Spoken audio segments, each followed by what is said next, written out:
আপনাদের চট্টগ্রাম শহরে আন্তর্জাতিক ইসলামী সম্মেলন লক্ষাধিক মানুষ হয়, শানে রেসালত সম্মেলন লক্ষ লক্ষ মানুষ হয়, শানে সাহাবা সম্মেলন লক্ষ লক্ষ মানুষ হয়, হাটাদারি মাদ্রাসার বাৎসরিক মাহফিল, বড় বড় মাদ্রাসার বাৎসরিক মাহফিলে হাজার হাজার লোকজন জমায়েত হয়। আজ পর্যন্ত কোনো দিন একটা রিক্সার চাক্কা পাঞ্চার হয়নি। হয়েছে? কোথাও দেখেছে? গোটা পৃথিবীর মুসলমানদের দ্বিতীয় বৃহত্তম মুসলিম জমায়েত ঢাকার উদরে টঙ্গীতে বিশ্ব ইজতেমার মাঠে অনুষ্ঠিত হয়। আজকে 65 বৎসরের ভিতরে কোথাও কোন একটা রিক্সা গাড়ির গায়ে আঘাত করেনি।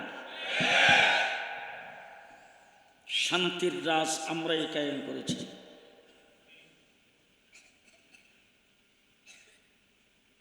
মুহাম্মদুর রাসূলুল্লাহ সাল্লাল্লাহু আলাইহি ওয়াসাল্লামের উম্মত আমরা। আমার নবী সর্বশেষ নবী। পৃথিবীতে কিয়ামত পর্যন্ত আর কোনো নবী আসতে বলেন, আসবে না। নবী আসার কোনো সম্ভাবনা নাই।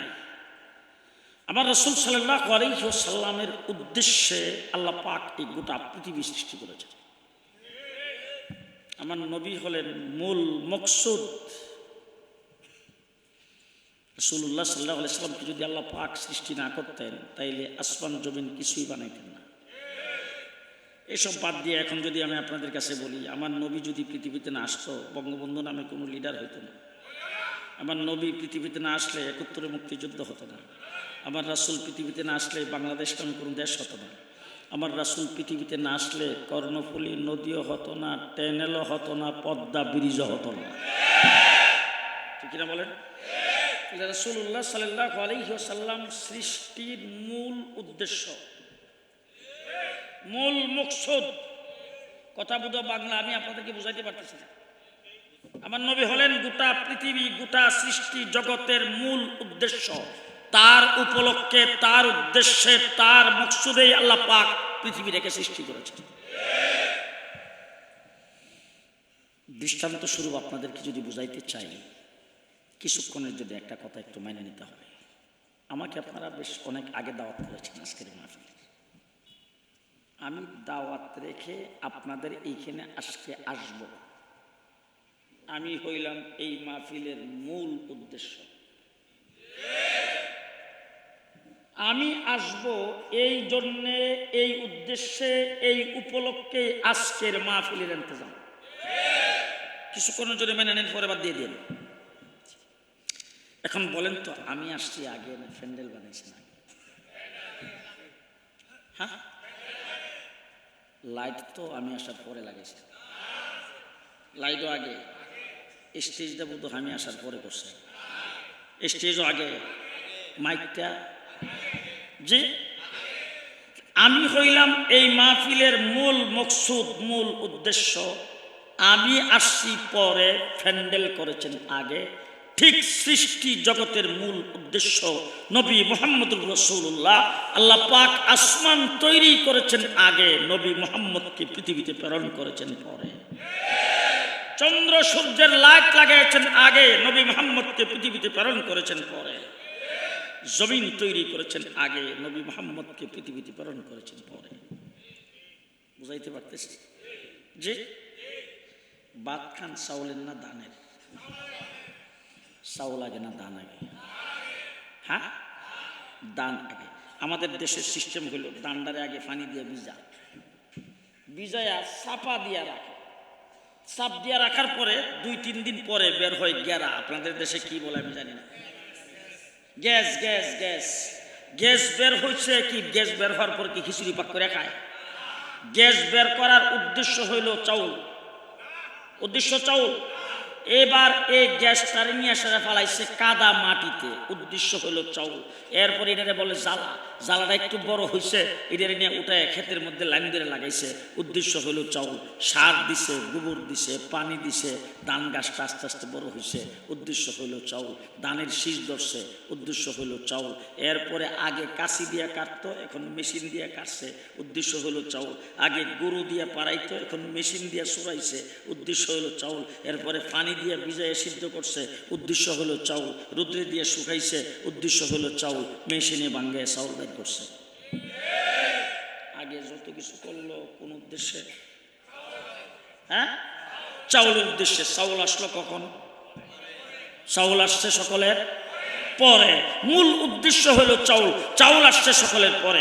এবার জিজ্ঞেস করতে চাই, চাউল যখন মেশিনে ভাঙ্গায় বের করে ফেলছেন, চাউলটা দিয়ে দান বানান,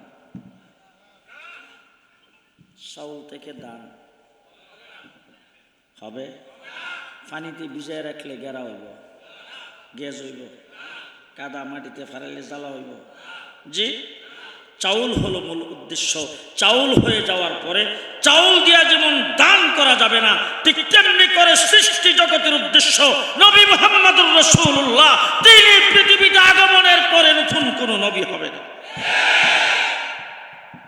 কথা বুঝে আসতেছে?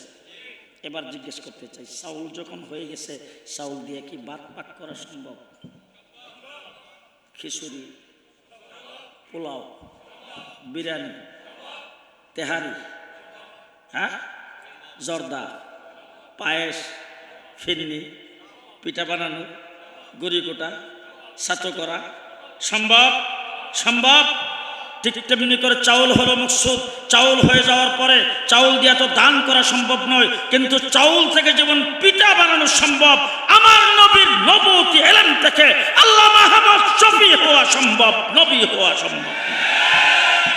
চাউল দিয়ে যেমন ভাত পাক করা সম্ভব, আমার নবীর ইলম থেকে জুনায়েদ বাবুনগরী হওয়া সম্ভব। চাউল দিয়ে যেমন পিঠা বানানো সম্ভব, আমার নবীর ইলম থেকে মুফতি ফয়জুল্লাহ হওয়া সম্ভব। চাউল দিয়ে যেমন খিচুড়ি পাক করা সম্ভব, আমার নবীর ইলম থেকে মুফতি ফজলুল হক আমিনী হওয়া সম্ভব, নবী হওয়া সম্ভব।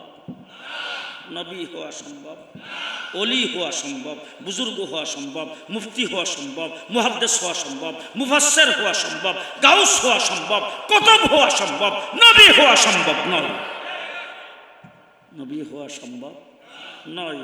আমার নবী মুহাম্মদুর রাসূলুল্লাহ সাল্লাল্লাহু আলাইহি ওয়াসাল্লামের আগে যত নবী পৃথিবীতে আসছে, সমস্ত নবীও গেছে, নবীর নবুয়ত কিতাব বোধহয় আছে। জি, আজকের গোটা পৃথিবীতে যতগুলি জাদুঘর আছে, যতগুলি মিউজিয়াম আছে, কোথাও দেখাইতে পারবে আমার নবী পৃথিবীতে আগমনের আগে 1,24,000 পয়গম্বরের কাছে আল্লাহ পাক 100 সহিফা নাজিল করেছিলেন, ছোট কিতাব। এই কিতাবের কোনো একটার কোনো অস্তিত্ব আছে পৃথিবীতে? 3টা কিতাব নাজিল করেছেন আমার নবী পৃথিবীতে আগমনের আগে, তাওরীত, জবুর, ইনজিল। আজকে তাওরীতের অনুসারী বলে ইহুদিরা যে দাবিদার, গোটা ইহুদিদেরকে চ্যালেঞ্জ করে বলতে চাই, মুসা আলাইহিস সালামের কাছে যে তাওরীত কিতাবটা নাজিল হয়েছিল, বাবার বেটা হইলে একটা কপি আছে? আপনাদের সন্দেহ আছে? মনে হয় আছে। আমার রাসূল সাল্লাল্লাহু আলাইহি সাল্লামের মাত্র 500 বছর আগে পৃথিবীতে আগমন করেছিলেন হযরত ঈসা আলাইহিস সালাম। আমার নবী মুহাম্মদুর রাসূলুল্লাহ সাল্লাল্লাহু আলাইহি সাল্লাম ঈসা আলাইহিস সালামের 500 বছর পরে পৃথিবীতে আগমন করেছেন।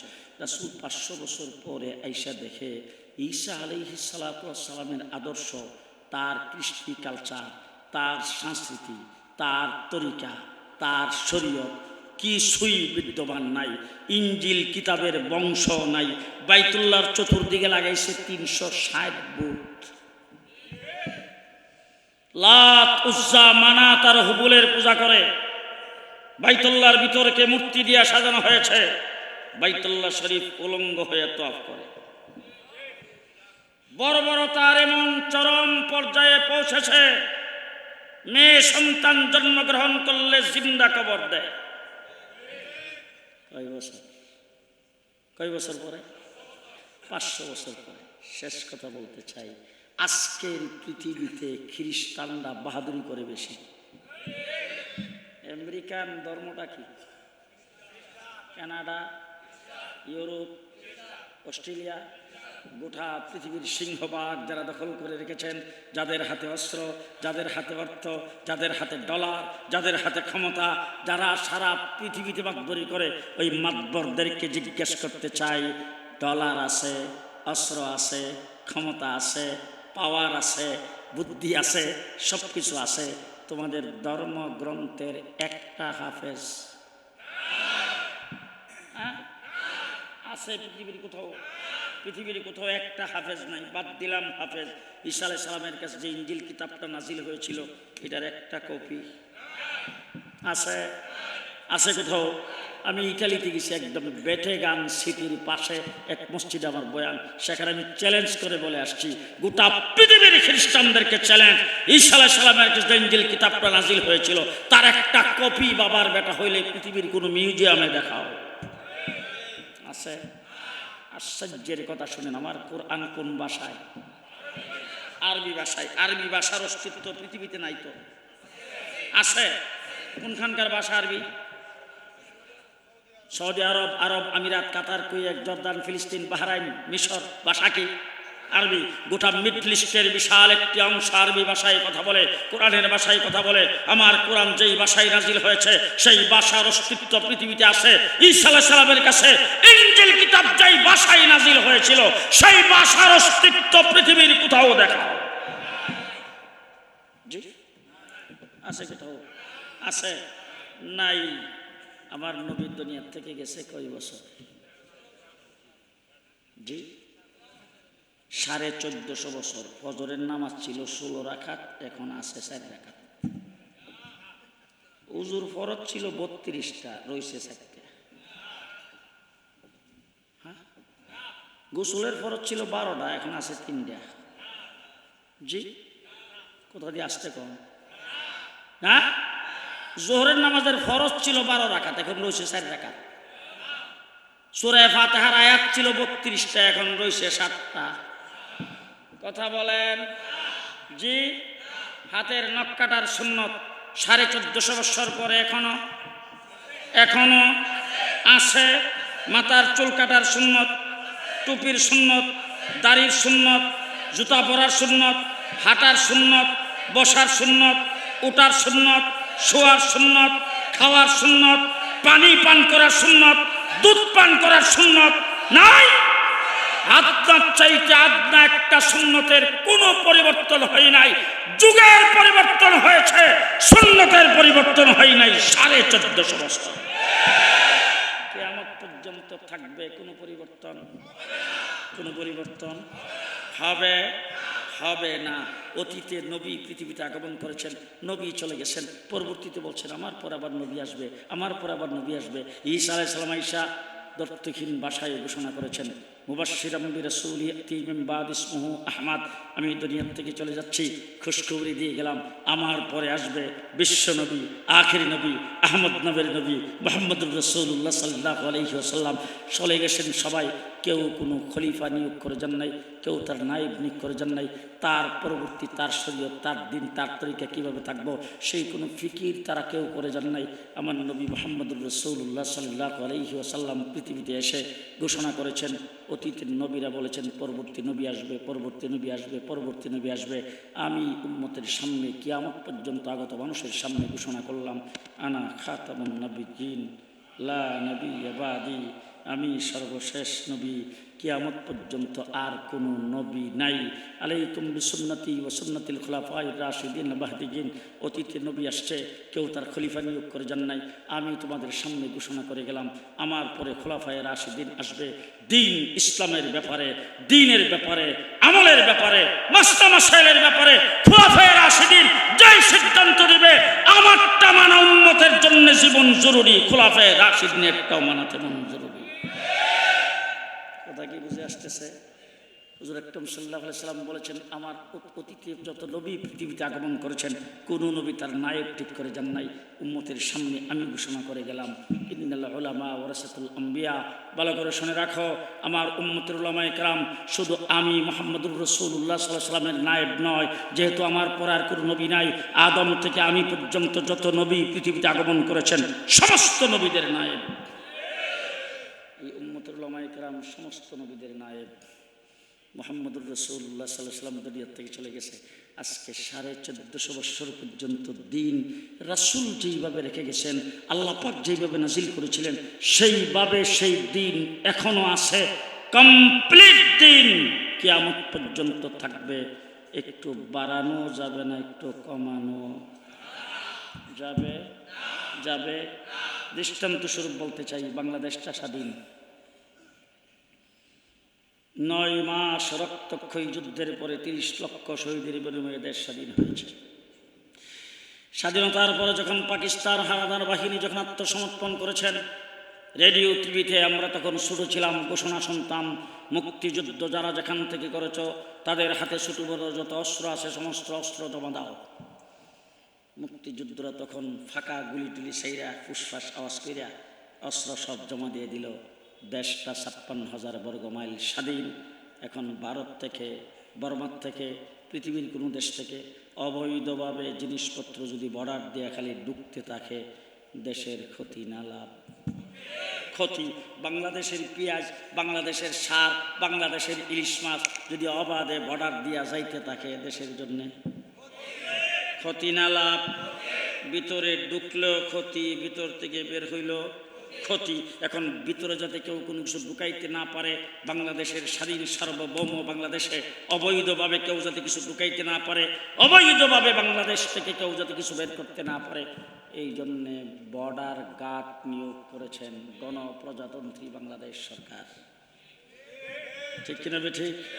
ঠিক না বেঠিক? বর্ডার গার্ড নিয়োগ করেছেন, তারা চতুর্দিকে পাহারা দেবে।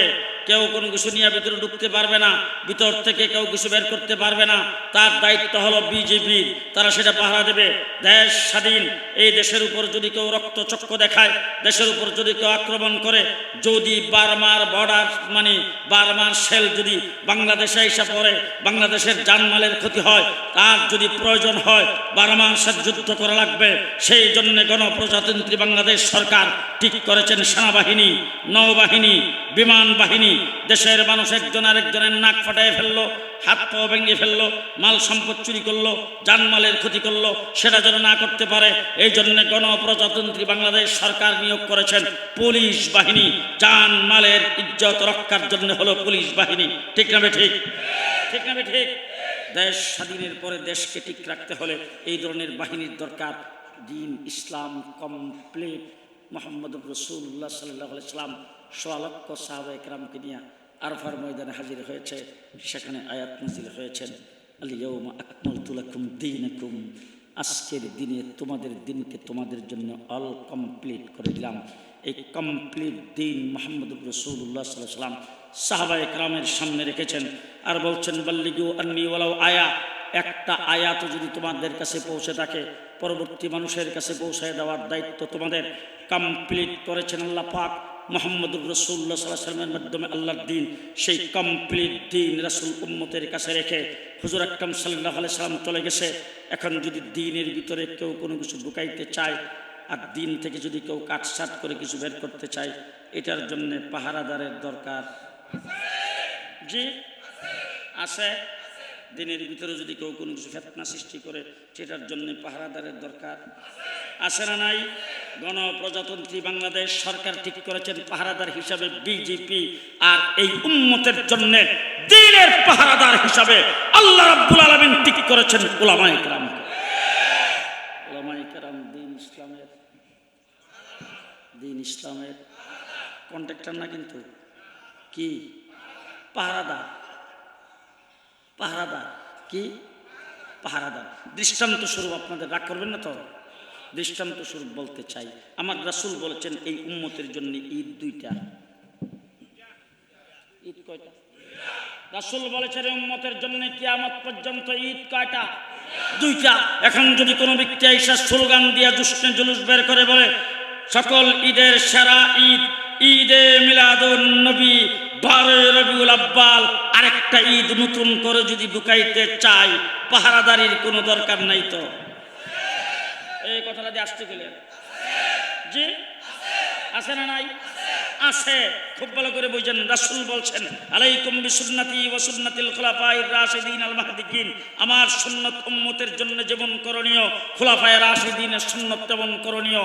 দৃষ্টান্ত স্বরূপ মানে সংক্ষেপে বলতে চাই, ওমর ইবনুল খাত্তাব আমিরুল মুমিনিন খলিফাতুল মুসলিমিন, তিনি এই উম্মতের জন্য সাহাবায়ে কেরামের নিয়ে পরামর্শ করে কিয়ামত পর্যন্ত আগত উম্মতের জন্য ঘোষণা করেছেন রমজান মাসে তারাবির নামাজ হবে 20 রাকাত। কয় রাকাত? ডানি বামে দেখেন, কেউ যদি না করে তারা দিয়ে কোন কয় রাকাত? আরো জোরে।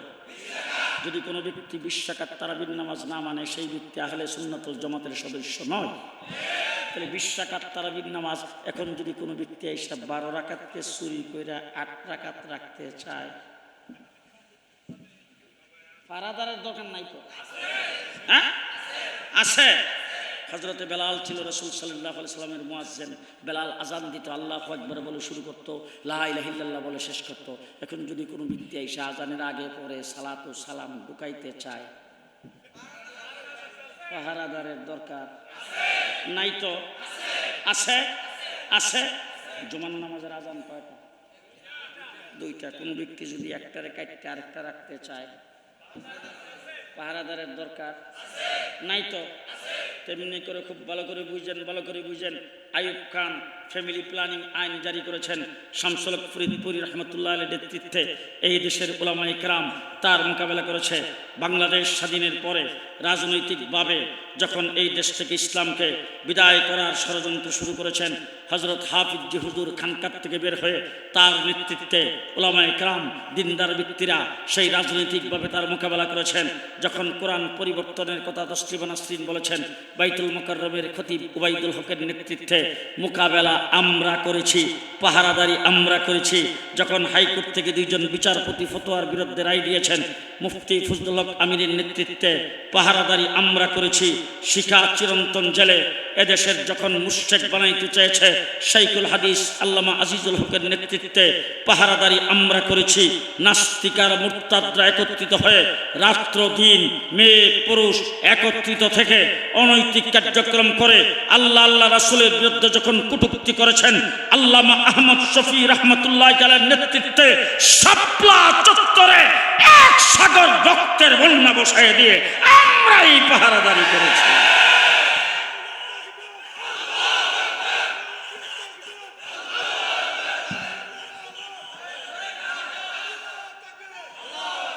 আমরা দ্বীন ইসলামের পাহারাদার। দ্বীন ইসলামের, সবাই কয় না, দ্বীন ইসলামের পাহারাদার। খুব ভালো করে বুঝলেন পাহারাদারি কখন থেকে শুরু করেছি। মুসা আলাইহিস সালামের নাম তো জীবনে শুননি বোধ হয়। মুসা আলাইহিস সালামের উম্মতের সংখ্যা 6 লাখ। কয় লাখ? 6 লাখ। 6 লাখ সংখ্যা কি কম? সংখ্যায় অনেক বেশি। সুযোগ সুবিধা বোধ হয় নাই। মান্না ওয়াস সালওয়া, মুফতে খাবার আসতো, সেই খাবার খাইতো। এই খাবারও তাদের কাছে ভালো লাগে নাই। মুসা আলাইহিস সালাম ডাক দেখো, মুসা তোমার আল্লাহর পেঁয়াজ দিত, রসুন দিত, জিরা দিত, আদা দিত, ধনিয়া দিত, আমরা নিজেরা ভাগ করে খামো। আল্লাহ পাক তাদেরকে সেটাই দিলেন। সুযোগ সুবিধা কম না বেশি? বেশি। আমরা যদি এখন বৃষ্টি না হয় তাহলে কই যাই? ইস্তেসকার নামাজ পড়ে আল্লাহ পাকের দরবারে কত কান্নাকাটি করি, আর তাদের সময় বৃষ্টি নাই। মরুভূমির মধ্যে গেছেন, সেখানের মধ্যে পানি শুকিয়ে গেছে। মুসা আলাইহিস সালাম ডাক দেখো, মুসা তাড়াতাড়ি আল্লাহকেও পানি দিতে। মুসা আলাইহিস সালাম আল্লাহর ডাক দেখো, আল্লাহ এরা তো কিছু হইলে হরতালটাই খেলায়, এখন কি করা? এই যে পানি চাইতেছে, পানি তো দেওয়া লাগবে। আল্লাহ রাব্বুল আলামিন মুসা আলাইহিস সালামের ডাক দেখো, মুসা এই শ্বশুর বাড়ির সালামিটা হাতে কোন কামে রাখছো? মুসা আলাইহিস সালাম আল্লাহ এটা তো হাত থেকে ছাড়লে সাপ হয়। সামনে পানির মধ্যে বাড়ি দিয়ে দেখ কি হয়। দিশে পাত্রের মধ্যে বাড়ি, নহর জারি সে 12টা। সুযোগ সুবিধা কম। এত সুযোগ সুবিধা পাওয়ার পরে কোরআনে কারিমের জায়গা জায়গা আল্লাহ পাক তাদের নিয়ামতের কথা উল্লেখ করেছেন। এত সুযোগ সুবিধা পাওয়ার পরে মুসা আলাইহিস সালাম তাদেরকে ডাক দিয়ে ফেরাউনের সাথে যুদ্ধ করা লাগবে। সবটি মিল্লা ডাক দেখো, যদি যুদ্ধ করা লাগে তুমি আর তোমার আল্লাহ করো, আমরা নাই। পক্ষান্তরে আমার নবী মুহাম্মদুর রাসূলুল্লাহ সাল্লাল্লাহু আলাইহি ওয়াসাল্লাম 13টা বৎসর পর্যন্ত নির্যাতনের পর নির্যাতন ভোগ করে হিজরত করে রাসূল চলে গেলেন মদিনায়। মুহাজির সাহাবায়ে কেরাম মক্কা থেকে তারা গেছেন মদিনায়। তাদের পেটে ভাত নাই, পরনে কাপড় নাই, মাথা গুজাইবার জায়গা নাই, বাড়ি নাই, ঘর নাই। সব মক্কায় ফেলে দিয়ে আসছেন, বউ বাচ্চা মক্কায় ফেলে দিয়ে আসছেন, একদম নিঃস্ব মদিনার সাহাবায়ে কেরামের সাথে আল্লাহ রাসূল একজন আরেকজনের সাথে বাই পাতায়া পাতায়া তারপরে তাদেরকে বসবাস করার জন্য সেখানে দিয়েছেন। রমজান শরীফের মাস, শেষ রাত্রে সেহরি পেট ভরে খাইতে পারে নাই, ইফতার করার কোনো ব্যবস্থা নাই। এমন অবস্থায় যখন আবু জেহেল আইসা মদিনায় আক্রমণ করার জন্য আসছেন 1000-এর শক্তিশালী বাহিনী নিয়ে, আমার রাসূল সাল্লাল্লাহু আলাইহি ওয়াসাল্লাম আল্লাহ পাকের দরবারে যখন বলেছেন, আল্লাহ ডাক দিয়ে বলছেন, শোনেন, 13টা বছর পর্যন্ত নির্যাতন ভোগ করেছেন, এখন যদি কোনো ব্যক্তি মুসলমানের উপর আক্রমণ করতে আসে, আক্রমণের বদৌলতে আক্রমণ করা লাগবে, কেউ মারতে আসলে সাথে সাথে মার দিতে হবে। রাসূলুল্লাহ সাল্লাল্লাহু আলাইহি ওয়াসাল্লাম সাহাবায়ে কেরামের সামনে যখন সেই বাণী প্রচার করেছেন, সাহাবীরা লাফাইতে লাফাইতে সবাই এসে মদিনায় মসজিদ নববীর সামনে যখন জমায়েত হয়েছেন, রাসূল সাল্লাল্লাহু আলাইহি ওয়াসাল্লাম তাদের দিকে চোখ ঘুরে ঘুরে তাকাইতেছেন। হুজুর আকরাম সাল্লাল্লাহু আলাইহি ওয়াসাল্লামের চাহনি দেখে তারা বুঝে গেছেন হুজুর কি শুনতে চাচ্ছেন, কি জন্য হুজুর চাইছেন। সাহাবায়ে কেরাম সেখানে দাঁড়ায় যে বক্তব্যটা দিয়েছেন, সেই বক্তব্য হলো, ও আল্লাহর নবী, মূসা আলাইহিস সালামের উম্মত সংখ্যায় বেশি, সুযোগ সুবিধা তাদেরই ছিল বেশি, আল্লাহর অনেক নিয়ামত তারা ভোগ করেছেন। তারপরও যখন মূসা আলাইহিস সালাম বলছেন যুদ্ধ করার কথা, তখন তারা বলেছেন, যুদ্ধ করা লাগলে তুমি আর তোমার আল্লাহ কইরো, আমাদের পেটে ভাত নাই, পরনে কাপড় নাই, বউ বাচ্চা ফেলে আসছি মক্কায়, সহায় সম্পত্তি সব ফেলে আসছি, আমরা সম্পূর্ণ নিঃস্ব, হাতের মধ্যে কোনো অস্ত্র নাই, টাকা পয়সা নাই, কারোর সাথে কোনো সংযোগ নাই, আমাদের পক্ষে হরতাল ডাকার, স্লোগান দেওয়ার, মানববন্ধন করার কেউ নাই। কিন্তু আমরা পরিষ্কার আপনার সামনে বলে দিচ্ছি, যতক্ষণ পর্যন্ত আমাদের দেহের ভিতরে প্রাণ থাকবে, আপনার ডাইনে বামে সামনে পেছনে লড়াই করতেই থাকবো, লড়াই করতেই থাকবো। আমরা সেই মুসলমান, আমরা মূসা আলাইহিস সালামের উম্মতের মতো নয়, আমরা সেই মুসলমান, ঠিক না বেঠিক? কেল্লা কাঠায় দেব, ইমান দেব না, কথা আস্তে কর। জীবন দিয়ে দেব, ইসলাম দেব না, আমরা সেই মুসলমান, ঠিক না বেঠিক?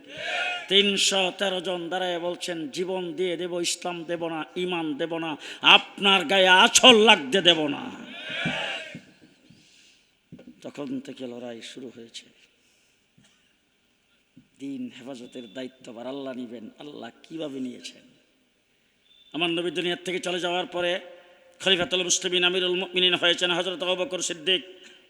যাকাতকে কিছু লোক অস্বীকার করেছেন, মুসাইলামাতুল কাজ্জাব নবুয়তের দাবি করেছেন। আবু বকর সিদ্দিক আস্থা ঠান্ডা মিয়া, রুহামা বাইনাহুম। আমার রাসূল বলেছেন, আরহামু উম্মতি বি উম্মতি আবু বকর।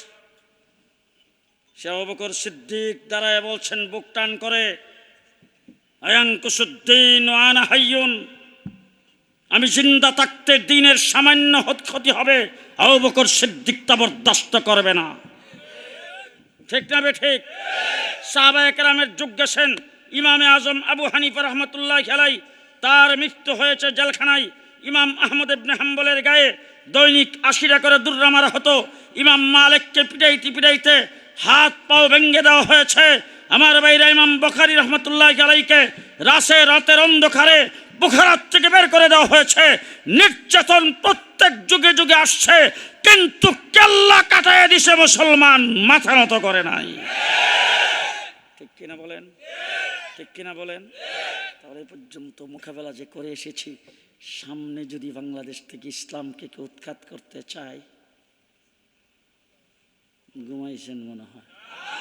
যে ইসলামকে উৎখাত করার মেইন হাতিয়ার হলো শিক্ষা ব্যবস্থার থেকে ইসলামকে উৎখাত করে দাও। আমার দেশের বড় বড় লিডাররা যখন বক্তৃতা দেয়, তারা বলে ঈদুল আজহার জানাজার নামাজ।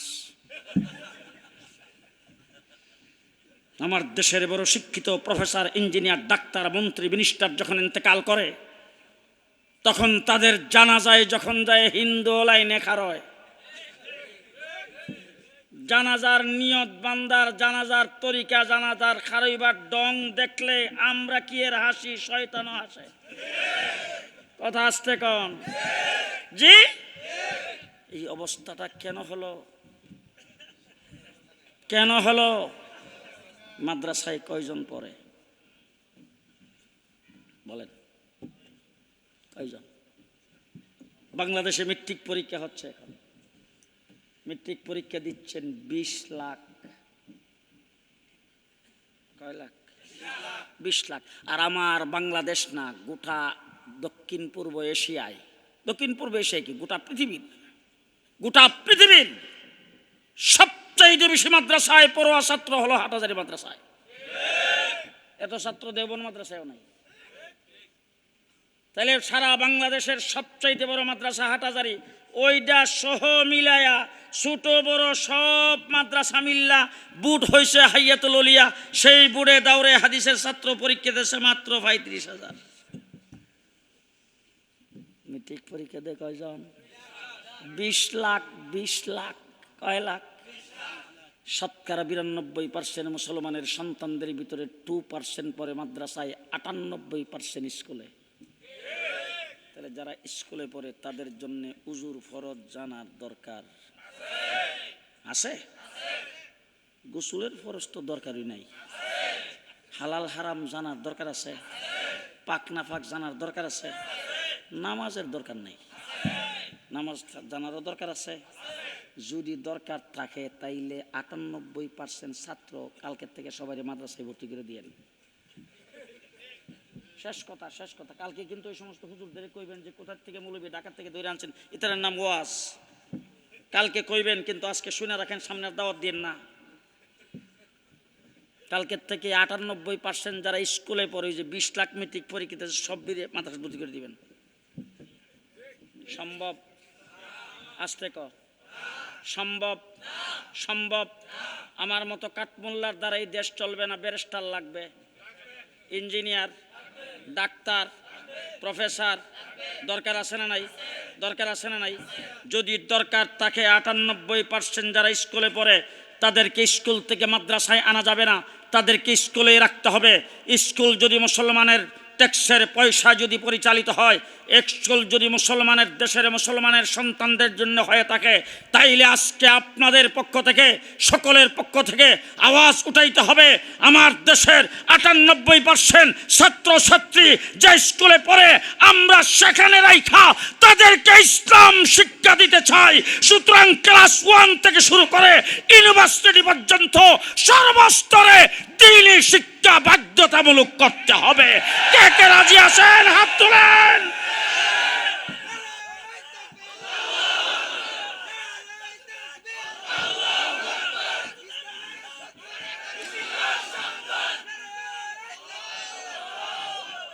আমার বাপদাদা ছিল মুসলমান, আমিও মুসলমান।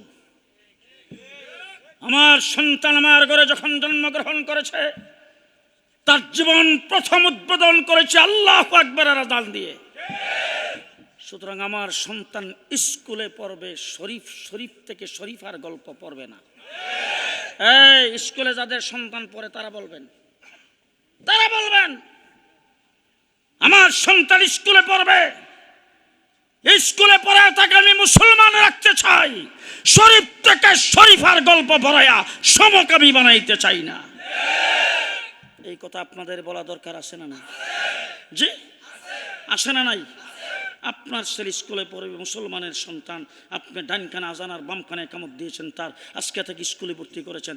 আপনার ছেলের বইয়ের প্রচ্ছদের মধ্যে কেন থাকবে মূর্তির ছবি?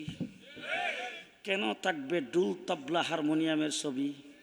সেখানে মসজিদের ছবি হবে, সেখানে বাইতুল্লাহ শরীফের ছবি হবে, সেখানে মুসলমানদের ছবি হবে। ঠিক না ঠিক? তাইলে আমি কেন রামায়ণের কিচ্ছা পড়ব? আমার মুসলমান সন্তান স্কুলে কেন রামের কিচ্ছা পড়বে? আমার সন্তান স্কুলে আল্লাহর নবীর ইতিহাস পড়বে। এই কথাগুলি আপনাদের বলা দরকার আছে না নাই? আরো জোরে কোন। আজকে আমরা কেন চিল্লাই? আমাকে এক মাহফিলে যাওয়ার পরে স্লিপ দিছে, হুজুর আপনার কোনো সন্তান কি স্কুলে পড়ে? আমি বললাম জীবনও না। না আমার বাপে আমারে মৌলবি বানায় ঠক যায়। আস্তে কর, আমি মৌলবি হইয়া ঠকছি, এই জন্য আমার সন্তানদেরকে আমি বলছি তোরাও ঠকবে না। সবই মাদ্রাসায় কাঠমোল্লা। মেয়ে দিশাল আমারে 12টা,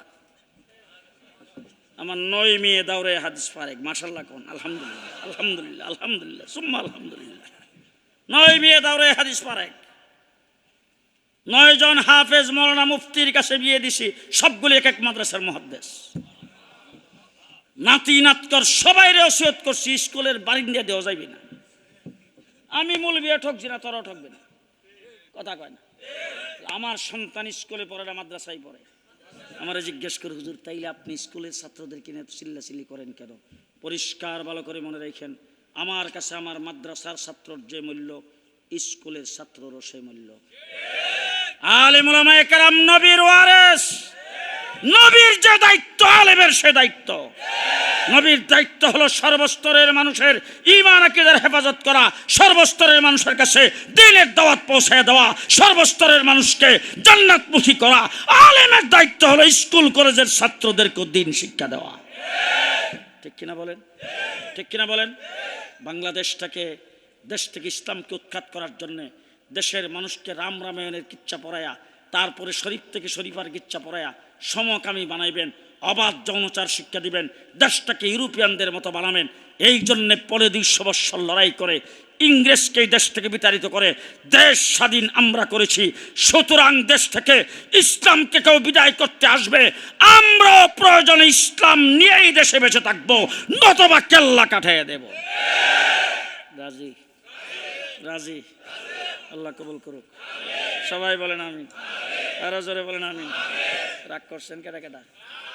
রাগ করেন নাই তো? আমার জন্য দোয়া করবেন, আমি আপনাদের জন্য দোয়া করি। ওয়া আখিরু দাওয়ানা আনিল হামদুলিল্লাহি রাব্বিল আলামিন। আসসালামু আলাইকুম ওয়া রাহমাতুল্লাহি ওয়া বারাকাতুহু।